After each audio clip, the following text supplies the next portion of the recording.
Hi, hello everyone. Welcome back to our channel ThennanKeetru. இன்னைக்கு வந்து நம்மளோட ரெசிபி கொஞ்சம் ஸ்பெஷலான ரெசிபி. அதாவது இறால்ல வந்து தம் பிரியாணி எப்படி செய்யுதுன்னு தான் பார்க்க போறோம் இன்னைக்கு. தம் போடுறது ஒன்றும் ரொம்ப பெரிய விஷயம்லாம் இல்லை. நம்ம இன்னைக்கு ப்ரெஷர் குக்கர்லேயே வந்து ஈஸியாக தம் போட போகிறோம். அது மட்டும் இல்லாமல் நம்ம வந்து விசில் வைக்கிறதுக்கும் தம் போடுறதுக்கும் டேஸ்ட் வந்து ரொம்பவே டிஃப்ரெண்ட்டாக இருக்கும். கூடவே வந்து இன்னைக்கு நான் இறால் 65 வந்து செஞ்சுருந்தேன். இந்த ரெசிபி கூடிய சீக்கிரமே உங்களுக்காக வந்து கண்டிப்பாக ஷேர் பண்ணுறேன். எப்போவுமே வந்து ப்ரிப்ரேஷன் பண்ணி வச்சிட்டோம்னா நமக்கு சமையலில் டென்ஷனும் இருக்காது, அதே போல் டைமும் நமக்கு சேவ் ஆகும். ரெசிபிக்குள்ளே போகிறதுக்கு முன்னாடி நம்ம சேனலை ஃபர்ஸ்ட் டைம் பார்க்குறீங்கன்னா மறக்காமல் சப்ஸ்கிரைப் பண்ணிவிட்டு அப்படியே பக்கத்தில் இருக்க பெல் நோட்டிஃபிகேஷனை அழுத்திக்கோங்க. தாளிப்புக்கு ஒரு ப்ரெஷர் பேனில் 2 டேபிள் ஸ்பூன் எண்ணெய், அதே போல் 2 டேபிள் ஸ்பூன் நெய் சேர்த்துக்கலாம். ஒரு 3 பிரிஞ்சி இலை போல் சேர்த்துக்கலாம். ஒரே ஒரு துண்டு பட்டை, ஒரு சின்ன ஏலக்காய் சேர்த்துக்கலாம். தாளிப்புக்கு மொத்தமே இவ்வளோதான். 2 பெரிய வெங்காயத்தை நீல வாக்கில் நல்லா ஸ்லைஸாக நறுக்கி வச்சுருக்கேன். இப்போ இதை வந்து உள்ளே சேர்த்துக்கலாம். வெங்காயம் நல்லா பொன்னிறமாக வதங்கினா தான் வந்து நமக்கு பிரியாணியோட வாசனையே வந்து ரொம்ப தூக்கலாக இருக்கும். அடுத்ததான் இதில் வந்து ஒரு 3 பச்சை மிளகாயை 1-2 இடித்து வச்சுருக்கேன். இப்போ இது கூட சேர்த்துக்கலாம்.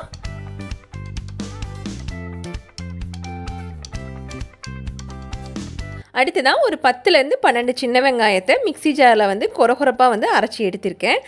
இதை வந்து நம்ம பிரியாணியில் சேர்க்குறப்போ பிரியாணிக்கு வந்து ஒரு ஸ்டிக்கினஸ் கிடைக்கும். அதாவது கொஞ்சமாக அந்த பிசுபிசுப்பு தன்மையோட நல்லா அரோமாவும் ரொம்ப தூக்கலாக இருக்கும். இது நல்லா வதங்கினதுக்கப்புறமா ஒரு 2 மீடியம் சைஸ் தக்காளியை வந்து மிக்ஸி ஜாரில் பேஸ்ட் ஆக்கி நான் இப்போ எடுத்து வச்சுருக்கேன். தக்காளி வந்து பொதுவாக வந்து பிரியாணிக்கு அதிகமாக சேர்க்காதீங்க எப்போவுமே வந்து. ஏன்னா தக்காளி சாதம் ஃப்ளேவர் தான் நமக்கு அதிகமாக வரும் அந்த தக்காளி அதிகமாக சேர்க்குறப்ப. தக்காளி சேர்த்து ஓரளவுக்கு நல்லா அந்த தண்ணியெல்லாம் எண்ணெய் பிரிஞ்சு வர வரைக்கும் வதக்கினதுக்கப்புறமா வந்து நம்ம இஞ்சி பூண்டு பேஸ்ட்டு சேர்த்துக்கலாம். இஞ்சி பூண்டு பேஸ்ட் வந்து நான் இன்றைக்கி 2 டேபிள் ஸ்பூன் போல் சேர்க்குறேன். ஏன்னா இறால் கொஞ்சம் வாயுங்கிறதுனால கொஞ்சம் அதிகமாகவே சேர்த்துக்கிறேன். இது இப்போ நல்லா சுருண்டு வரணும். இஞ்சி பூண்டு பேஸ்ட் வந்து பச்சை வாசம் போகி நல்லா சுருண்டு வந்ததுக்கப்புறமா வந்து மசாலா பவுடர் சேர்த்துக்கலாம். அடுத்ததான் 1 டீஸ்பூன் போல் மிளகாய்த்தூள் சேர்த்துக்கலாம். 1/4 டீஸ்பூன் போல் காஷ்மீரி ரெட் சில்லி பவுடர் சேர்த்துருக்கேன் நான் அன்றைக்கி. இது வந்து இல்லைனாலும் ஒன்றும் பிரச்சனை கிடையாது. அடுத்ததாக 3/4 டீஸ்பூன் போல் மல்லித்தூள் சேர்த்துக்கிறேன். மல்லித்தூள் வந்து இந்த அளவு சேருங்க, இதுக்கு மேலே சேர்த்துற வேண்டாம்.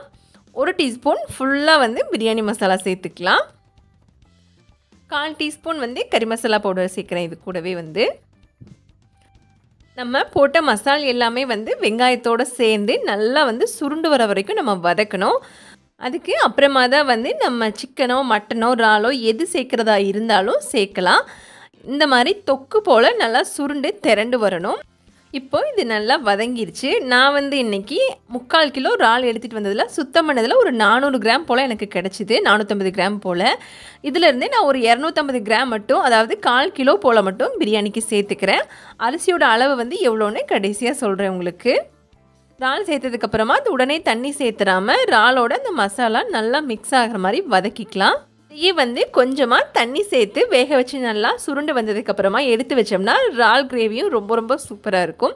ஆனால் நம்ம இன்றைக்கி பிரியாணி தான் செய்ய போகிறோம். இப்போ இதில் கொஞ்சமாக வந்து ஃப்ரெஷ்ஷாக புதினா இலை சேர்த்துக்கலாம். இறால் பிரியாணியை பொறுத்த வரைக்குமே வந்து புதினா வந்து கொஞ்சம் கம்மியாக அளவு சேர்த்தாலே போதும். மட்டன் பிரியாணி அளவுக்கு வந்து நமக்கு புதினா இலை தேவைப்படாது. எப்போவுமே வந்து புதினா பிரியாணிக்கு ஒரு ஸ்பெஷலான ஃப்ளேவரை கொடுக்கும். நான் வந்து இன்றைக்கி அரிசியை வந்து நான் குக்கர் அடுப்பில் வைக்கிறதுக்கு முன்னாடி தான் வந்து ஊற வச்சேன். அதே போல் அரிசியோட அளவும் வந்து நான் இன்றைக்கி ஒரு 1/4 கிலோ போல் தான் எடுத்திருக்கேன். அதாவது 1.5 அலாக்கு போல் எடுத்திருக்கேன் இன்றைக்கி. இது வந்து சீரக சம்பா ரைஸ் கிடையாது, நார்மலாக கடையில் கிடைக்கிற பிரியாணி ரைஸ் தான். இப்போ வந்து அரிசியை வந்து தண்ணியை நல்லா வடித்ததுக்கப்புறமா வந்து இது கூட சேர்த்துக்கலாம். மேக்ஸிமம் வந்து ஒரு 20 நிமிஷமாவது நமக்கு ஊறணும் அரிசி. அப்போ தான் வந்து நமக்கு தம் போடுறப்போ விரைக்கவும் செய்யாது. ஏன்னா நம்ம வந்து இந்த மசாலோட சேர்த்து நல்லா வதக்கிறப்ப வந்து நமக்கு பிரியாணியோட கலரும் நல்லா கிடைக்கும். நான் இன்றைக்கி பிரியாணியில் சேர்க்கறதுக்காக ஒரு 1/4 மூடி தேங்காயை திருவி பால் எடுத்து வச்சுருக்கேன். இது வந்து முழுக்க ஆப்ஷனல் தான் உங்களுக்கு. 1 டம்ளர் வந்து தேங்காய் பால் சேர்த்துக்கிறேன். அடுத்ததான் 1 டம்ளர் தண்ணி சேர்த்துக்கலாம். இதில் நான் வந்து இன்றைக்கி 1.5 அலாக்கு அரிசிக்கு 3 அலாக்கு தண்ணி வந்து கரெக்டாக சேர்க்க போகிறேன். அதிகமோ கம்மியோ கிடையாது. அடுத்ததாக இதில் 2 டேபிள் ஸ்பூன் போல் புளிச்ச தயிர் சேர்த்துக்கலாம். நம்ம தக்காளி வந்து கம்மியாக சேர்த்ததுனால அதை பேலன்ஸ் பண்ணுறதுக்காக, அதாவது புளிப்பை பேலன்ஸ் பண்ணுறதுக்காக வந்து தயிர் சேர்த்துக்கிறோம். தயிர் வந்து ஆப்ஷனில் கிடையாதுங்க, கண்டிப்பாக சேர்க்கணும். அதே போல் நம்ம அரிசியை வந்து மசாலா சேர்த்ததுக்கப்புறமா வந்து நல்லா ஓரளவுக்கு ட்ரை ஆக்கி எடுத்ததுக்கப்புறமா தண்ணி சேர்த்ததுனால அரிசி வந்து உடையவே உடையாது நமக்கு. இப்போ இதில் ஒரு ஹாஃப் லெமனை வந்து ஜூஸ் புழிஞ்சு எடுத்து வச்சுருக்கேன். இப்போ இதை வந்து உள்ளே சேர்த்துக்கலாம். இதுவும் வந்து புளிப்பை பேலன்ஸ் பண்ணுறதுக்காக தான் நமக்கு. ஃபஸ்ட்டு 2 டம்ளர் தண்ணி தான் சேர்த்தோம். இப்போ எக்ஸ்ட்ரா 1 டம்ளர் வந்து சேர்த்துக்கலாம். பிரியாணிக்கு தேவையான அளவு உப்பு வந்து எப்போவுமே கொஞ்சம் தூக்கலாக இருக்கிற மாதிரி தான் சேர்க்கணும். அடுத்ததான் 1/4 டீஸ்பூன் போல் நாட்டு சர்க்கரை. இது வந்து இனிப்பு புளிப்பு எல்லாத்தையுமே வந்து காரம் எல்லாத்தையுமே பேலன்ஸ் பண்ணும். நீங்கள் தம் போட போகிறீங்கன்னா நல்லா இந்த மாதிரி ட்ரை ஆனதுக்கப்புறமா தம் போடுங்க. அப்படி இல்லைனா நீங்கள் விசில் வைக்க போகிறீங்கன்னா ஓரளவுக்கு தண்ணி இருக்கிறப்பவே வந்து விசில் போட்டு வச்சுருங்க. அப்போ கரெக்டாக இருக்கும். நான் அன்றைக்கி வந்து தம் தான் போட போகிறேன். தோசைக்கல் வந்து கொஞ்சம் பழைய தோசைக்கல்லாக இருந்தால் கொஞ்சம் நல்லது தம் போடுறதுக்கு. தோசைக்கல் நல்லா ஹை ஹீட்டில் இருக்கிறப்போ இந்த ப்ரெஷர் பேன் எடுத்து மேலே வச்சு கொஞ்சமாக வந்து மல்லித்தலை புதினா எல்லாம் ஃப்ரெஷ்ஷாக மேலே தூவிக்கலாம். அடுத்ததான் இந்த குக்கருக்கு வந்து ஃபிட் ஆகிற மாதிரி ஒரு தட்டோ இல்லைனா மூடியோ இருந்துச்சுன்னா மூடி வச்சுருங்க. சுற்றி வர வந்து நமக்கு காற்று வெளியில் போவே கூடாது. அந்தளவுக்கு வந்து நமக்கு ஃபிட்டாக இருக்கணும் தட்டு வந்து. மேலே இந்த மாதிரி ஒரு வெயிட் இருந்தால் வைங்க. அப்படி இல்லைனா ஒரு பாத்திரத்தில் வந்து சுடுதண்ணி அதாவது வெதுவெதுப்பான தண்ணி வச்சு மேலே வச்சுருங்க. ஏர் வந்து சுத்தமாக வெளியில் போவே கூடாது.